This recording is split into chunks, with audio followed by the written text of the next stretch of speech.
Drive Away Dolls from Ethan Coen. It's a comedy about two girls unknowingly driving across the country with valuable contraband. So this movie takes place in 1999, where we follow two young ladies going out on a road trip. Jamie, played by Margaret Qualley, needs a getaway after her latest breakup, and Marion, played by Geraldine Viswanathan, decides that Tallahassee, Florida is the destination to go to see her aunt. But they are mistakenly given the wrong rental car, which has a very important suitcase in it, putting some dangerous men on their tail that will stop at nothing to recover it. As much as I'd like to make a joke about how the deeper meaning behind this movie is about greed or corruption regarding the very treacherous goods that these folks are dealing with, I would not say that this movie has a core subject or theme, but one could argue that it's just about personal growth. We follow these two very different girls that clash quite a bit over the road because of their different approaches to romance, and they have to come to understand one another better. All the while, they are being hunted down by these two criminals, Arliss and Flint, who are humorously having a very similar experience. That said, there is so much senselessness in this movie that causes it to taper off from being about personal growth, so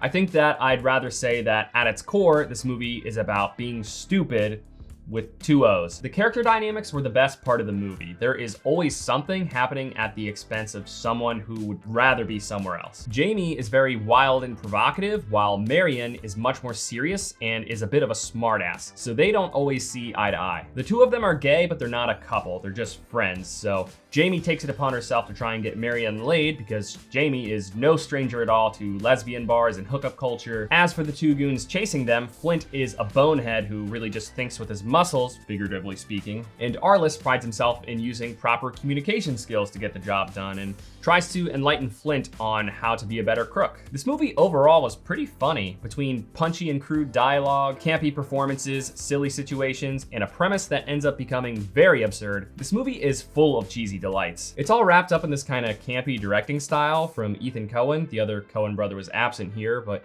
this is one movie that in the hands of a different director, it just would not have been nearly as charming. Because it's technically a crime movie, but it does everything in its power to avoid being gritty through its very comedic visual style. There's a lot of very silly and stylistic editing choices, including these very trippy psychedelic animations and unconventional scene transitions. This movie also uses a deliberately obnoxious amount of Dutch angles, especially on characters doing these very absurd things. They are used as a joke to basically say, haha, this very stupid thing, we're pretending this is serious. They are often paired with very playful music, campy action, or absurd dialogue to really drive the point home that you should not take the movie seriously at all. That's the most important thing that I can say to condition you to watch this movie properly.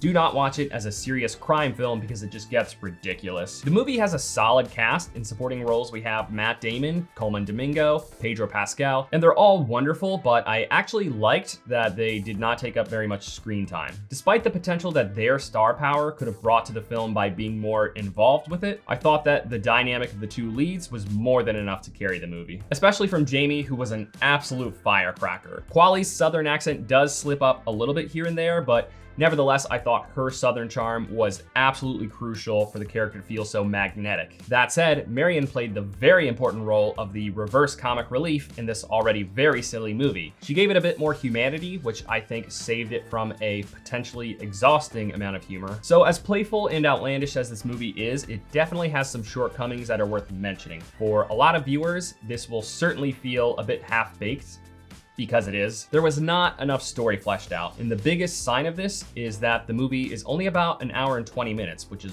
really short. There was definitely a lot more room to make this feel more like a road trip movie. There weren't many travel shenanigans or obscure places that they visited, and without spoiling anything, I will say that there are narrative elements and transitions between story points that just felt very cheap and sloppy. The girls are being followed by criminals because they're carrying their contraband, but all of that coming to fruition happened quite late in the movie. For much of the movie, it focuses on the character dynamics, while the discovery of the suitcase and the girls encountering the criminals kind of just looms for a while. Even though the payoff was fun, it leaves us wondering what the point of the movie is in the meantime, because naturally you can't help but anticipate a showdown. I just would have liked to have seen that happen a lot sooner. So this movie is definitely a half-baked cake. But nevertheless, I still thought it tasted good. Overall, it's a silly and animated ride that doesn't overstay its welcome. I went to this one with the right mindset. I thought it was pretty good. I recognize that it's certainly a second-rate movie that most will probably think is just fine at best, but I gotta say, I really had fun with this one. If you're in the mood for an easy and silly watch that almost feels like a raunchy cartoon, then this could be a good watch for you. But if you want something compelling that you can really take seriously and get invested in, then this is not the movie for you. Thank you for watching this review. If it brought you any value at all, please consider giving it a like. It really does help the channel grow. I'll see you later this week with my reviews of Perfect Days and Dune Part 2.